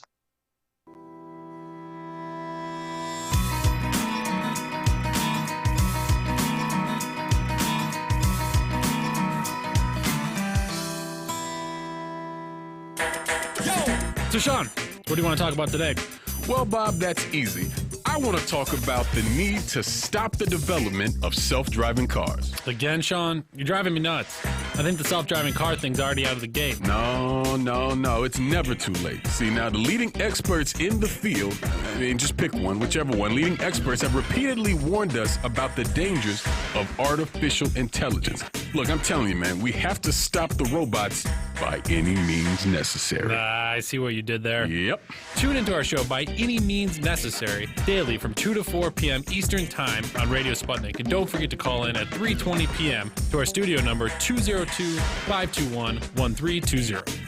And if you miss us live, check us out on SputnikNews.com, Spreaker, iTunes, iHeartRadio, Spotify, or wherever you listen to podcasts to stay up to date on the latest political, social, and economic movements shaping the world around us.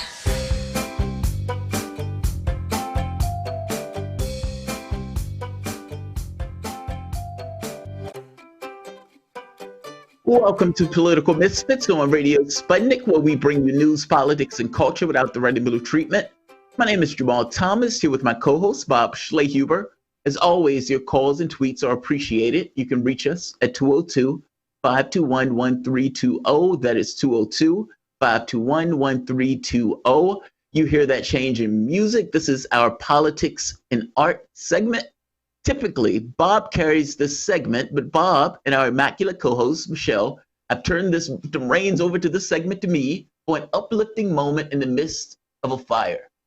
Not to necessarily ignore the current situation, but in my experience, pain is best endured with persistent mental image of what's next. Everything passes as an absolute. Pain ultimately is endured.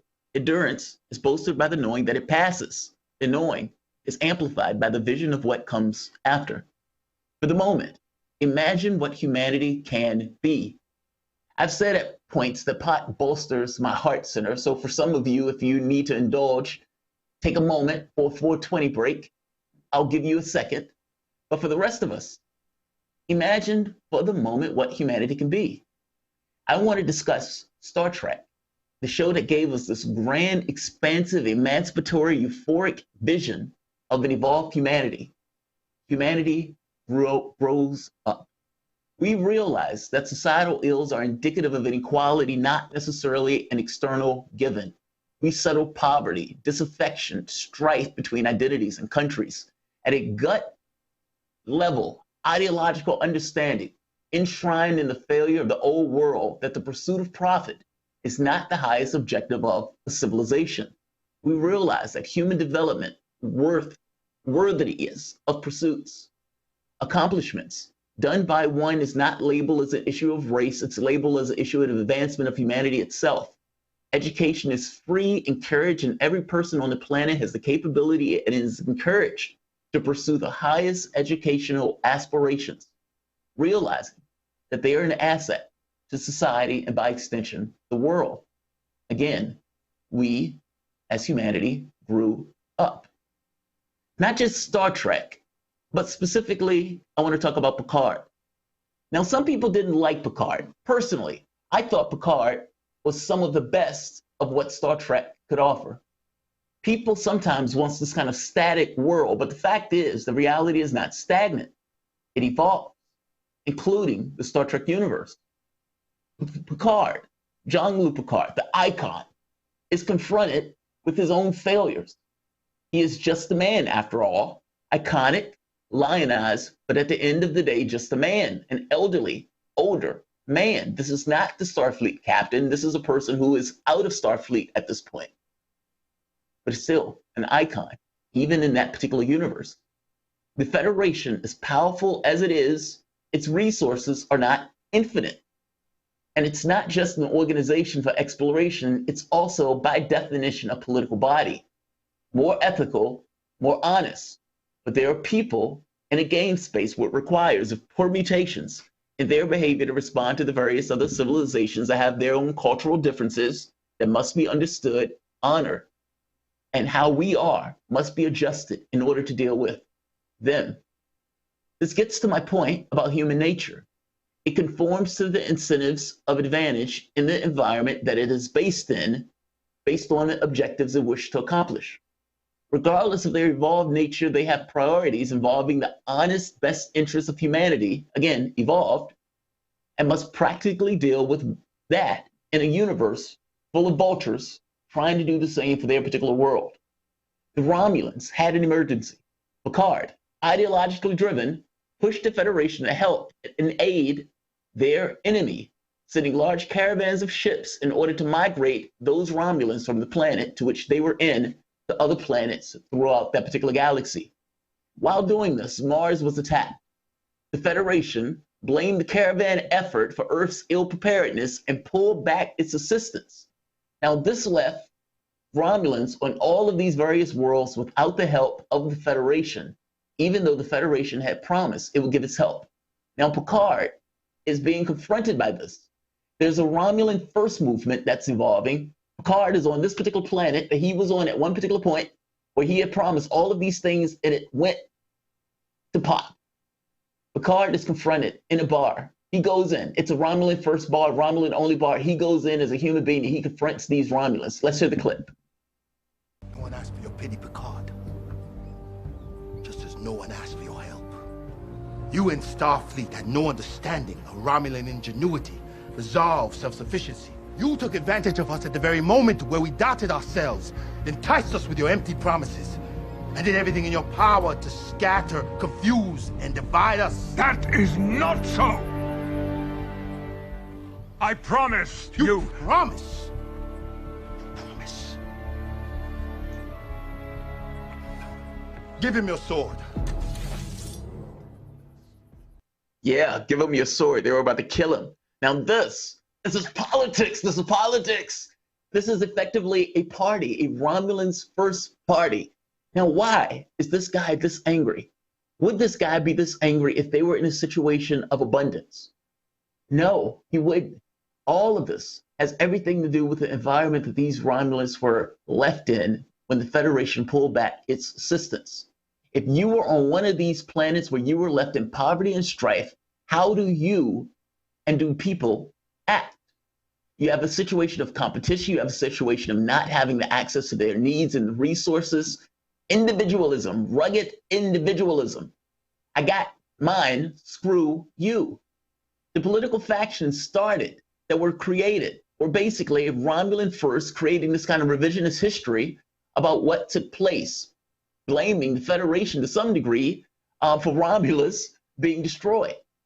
Picard visits this planet and enters a Romulan-only restaurant, is confronted by the patrons, and that guy who Picard was confronted with was about to end his life. Utopia is confronted with limitations. That's the beauty of Picard. You have people who are on drugs. You have a certain degree of people who are not necessarily in the best of straits and the best of situations. It's Star Trek, but it's Star Trek with a certain degree of reality inserted into it, and it is massively political. It's partially why I love the episode so much. It has a heart that is aided or that's added to the intelligence of the typical Star Trek series in a typical Star Trek universe without necessarily losing this version of expansive humanism and this vision of what humanity can be. It just adds reality to it. Truth is, there is no such thing as utopia. Your society, your world will always be presented with challenges, even if this world grew up and dealt with the inequalities and ideologies. In the Star Trek universe, Earth was on the brink of environmental collapse before it got to the point where humanity grew up. And that train wreck, wretchedly mangled version of Star Trek universe Discovery, an alternate version of the captain of Discovery called the Federation a cult. Now this, even though I didn't particularly like the series, I love that point. I immediately called my wife, who knew what was coming. I was energetic, I was excited, and she braved what was coming because she loves me. Why do I love that so? It makes the point that needs to be internalized. There is no point to your universe. There is no such thing as good, bad, right, wrong. They don't exist in absolute sense. The universe doesn't care, meaning you are radically free. And all you have to go by is effectively you.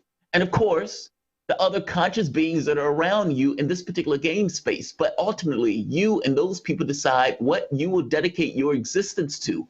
It is a matter of choice. What matters to you? They came to the conclusion that we as human beings matter. I am strengthened when my brother is strengthened. The point should not be the point should be human advancement and development. They created a society to incentivize the behavior to an ideological degree that every bit as present as capitalism is to us, that pursuit of profit is enshrined to us, that a world should be based on human development and human growth. This is what they chose. We, on the other hand, chose the dystopian world where the fruits of our labor is exploited and expropriated to the top. That is a political choice, not a choice by God. When this all falls apart, consider what I am saying regarding our world. This is art at its most influential. The image of what humanity can be in comparison to what it currently is. It is hard and difficult to determine how to get from here to there. Absolutely agree. I understand that time moves slow and that it seems like things never change. The slave sitting, talking to the other slave, saying the world will never be different. The king and queen saying, we are appointed by God and this will be here forever. The people in our society saying capitalism is the end of history. Things constantly change. The Star Trek universe is an expansive vision challenging us to exceed our current boundaries. Also, if that's not enough, Patrick Stewart telling Pete Buttigieg he's a socialist makes me love him that much more. Let's hear the clip. But I would get a lot of fun out of it. There's nothing like sitting around a Beverly Hills dining table with a lot of fancy guests and telling them you're a socialist. Don't come near me! But, yeah, so... Bob, that just made me love him that much more. If I'm being honest, that made me love him that much more. And he's telling Buttigieg that, right? That's just awesome. You haven't seen the entire series. At some point you will. But what do you think about what I've said? I've tried to keep out spoilers. Well, I haven't seen it, Jamal, because somebody wouldn't send me their CBS password last night. I'm not going to name any names out here. You know, the theme of today's show for me in so many ways keeps coming back to Dr. Martin Luther King Jr.'s quote, "I fear I'm integrating my people into a burning house."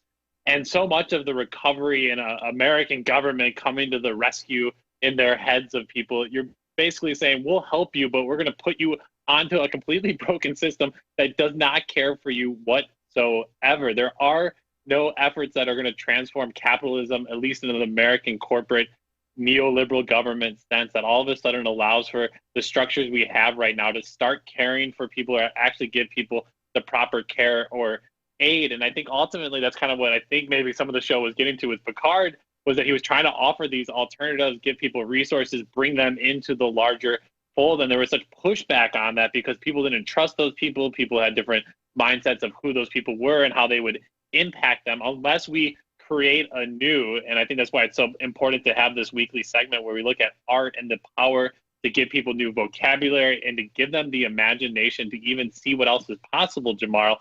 For me, there's nothing more than a first step, if any, is to change the way in which people see the world around them and what is possible and what is not possible. That needs to all change. I agree. I just wish very basic ideological shift, where as human beings, we look at other human beings in the way that we see ourselves and realize that to some degree, how that other person is that ended up in that random existence that they didn't choose in the same way that we didn't particularly choose, where we come up with certain ideas of the world that we don't necessarily entirely choose. I mean, those things are usually imposed in culture, imposed in society by your parents and all those sorts of things. You grow up with a parent of Nazis. Well, you're going to have to grow out of that. That's somewhere where you've been kneecapped in regards to your ideology. It's not necessarily something we choose. And to realize that just as somebody else goes, I go. Meaning you see value in the other human being more than this notion of just capital and trying to gain. That's all I want. But I think, yeah, that's all. Simple ask. I mean, that's the great challenge to radical ideas, is that they're so simple and they get to such the core of the problem. And I think that is what you're hitting on. They then are also incredibly complex. The simplest ideas are the most complex things. So the simple notion of just simply shifting the paradigm to see other humans and see that interconnectedness is incredibly simple and yet so complex at the same time. Jamal, we'll turn to one last break before we come to a few more stories we wanted to fit in so we don't miss anything out. You're listening to Political Misfits on Radio Sputnik. We'll be back after this.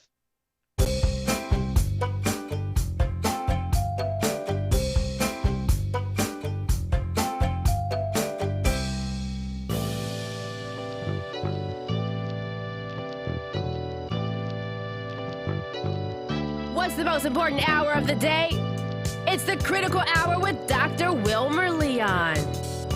On this show, we don't just deliver the latest headlines, we divide the real from the fake. Tune in to hear from some of the most brilliant political minds of today, get in-depth news and analysis that goes beyond the surface and dig straight into the details. Set your clock to the Critical Hour for a news perspective unlike any of those other guys. Tune in to the Critical Hour with Dr. Wilmer Leon, weekdays 6 to 7 p.m. Eastern, and catch us on Facebook Live. You're listening to Radio Sputnik. Look, up in the sky. It's a bird. It's a plane.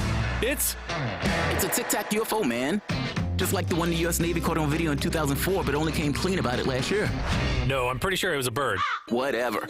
Get nerdy on Wednesdays with Revelations. The Political Misfits look into the world's mysteries and a lot of UFO stuff.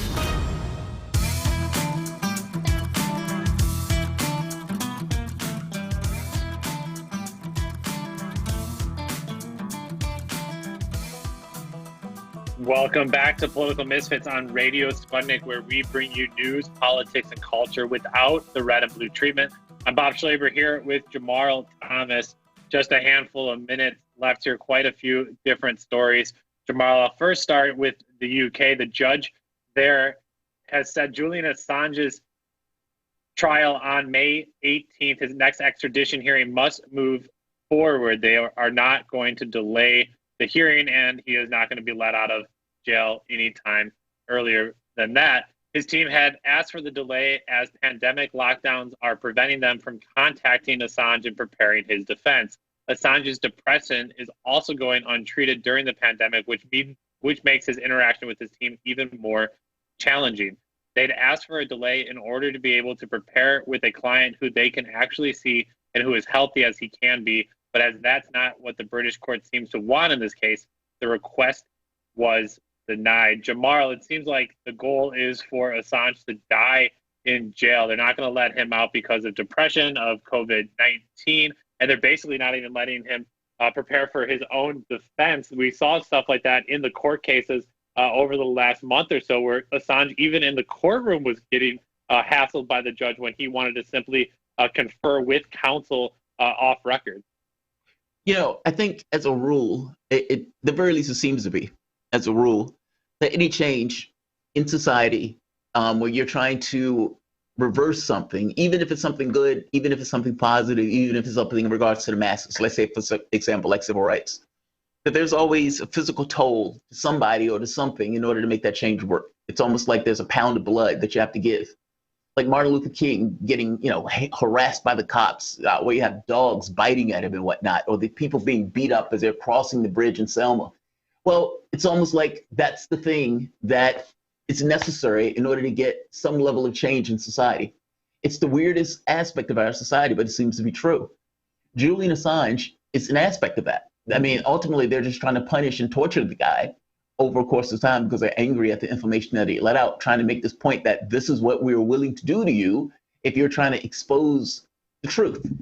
And him, being just the person, is susceptible to it because you don't have a society, for the most part, that agrees with him.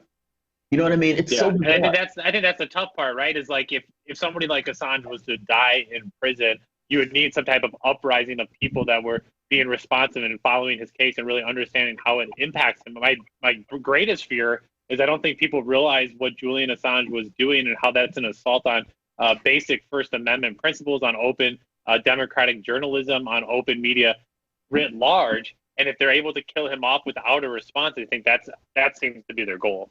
Yeah, and that would be tragic. Honestly, that would really be tragic. Like, think of Edward Snowden. Edward Snowden comes out with information saying that there's mass surveillance all across the United States. And you would think people would be like, whoa, they're spying on me. And people didn't do that. They just were like, well, okay, well, I just kind of assumed the government was looking anyway. I don't see the big deal. And you're like, what? It's maddening. Yeah. It's like, why isn't that okay? You know? And to expand then the reach of government surveillance at the same time. So it's almost like it was all done in vain, which is the most tragic to people that are future whistleblowers or people that will speak out. Jamal, I got another story here from you, for you from Idaho. It looks like the usual suspects are trying to spark a shootout over lockdown orders. Ammon Bundy, who, along with several dozen people, conducted an armed takeover of an Oregon wildlife refugee in 2016 and held it for more than a month, are now saying that they want to overtake and stop any orders from the government there regarding stay-at-home orders. And they've actually been meeting together, violating the freedom of assembly calls that are being imposed on them by the state. Jamal, this is for me kind of a new anti-vaxxer movement taking place, where these people are simply either going to deny that the pandemic exists, or they're simply going to think they're immune to it. And there's going to be more breakouts. We've already seen churches continue to hold services. We're going to see other people defy this as the months go on here of staying at home. What should be the response of other Americans, other people that are impacted by their decisions, much beyond their own decisions that they see? If I was God King Thomas, and God King Thomas was in a situation where that took place, two things. When those people, I think it was in California, you had all of these kids doing a party, for a birthday party for a 1-year-old. And the police presence, massive police presence. And my thought was, good. The police should have showed up like that, because those people could have killed somebody else. My response is exactly the same. The government should have cracked down, A, in 2016 on those lunatics when they took over the other place, but B, now, they should have cracked down on what they were doing. There's no reason the government, if it's going to be the sovereign, should allow just a brutal ignoring of its authority. Not just its authority, but in this case, illegitimate authority, because they could potentially get a lot of people killed if they get ill. So, I mean, this is one of those things where you can't necessarily allow these lunatics to run wild like this, especially when these lunatics can potentially infect other people in the society. From the standpoint of the people in the society, it's difficult to say what those people will do. I mean, this is one of those organization standpoints. This is where you need government to kind of actually do its job. How do people, individuals, try to enforce the law when they have no power to enforce the law in this case? That's ultimately just going to end up in conflict. And honestly, worse, since they're going to be exposing themselves to potential illness. So this is kind of what I mean by the government issue. Yeah. Speaking of other illness, here our last story for those of you listening to Political Misfits here on Radio Sputnik. There were at least 4 deaths this week of grocery store workers around the country. Workers at Trader Joe's, Walmart, and Giant. Callously, some of the stories on these deaths have framed the subject as, quote, raising questions as to whether these workers can be replaced. Because, yeah, grocery store workers making $10 an hour, who cares about their families and their communities? All we want is their labor and make it cheap, right? Isn't that the point, is that you can always find people that need a job and need food, Jamal? I feel like so much of this call for collective action means that you have to stop the quote-unquote scabs from taking over, coming in. But when people around the country at all-time rates are unemployed, desperate to find any type of money, people are quickly turning to these low-paying jobs, even if it means risking their life. Jamal, if we're going to organize these people and tell them to stop taking paychecks, we better be able to feed them, because I'm surely not telling somebody to stop working for the corporation that's giving them some money if I don't have their next meal waiting. Jamal, we have a lot to talk about over the rest of the week. We have some great guests lined up. We'll leave it there for today. A big thank you to all of our guests. State Senator Lena Taylor in Wisconsin, Eleanor Goldfield, Chief Jerry Daniels, and Fred Magdoff. A big shout out to our producer, Michelle Whitty, the engineers of this show, Dimitri, Ryan, Stoll, and Andre. And a big thank you to all of those for listening. We'll be back tomorrow. Now get back to organizing.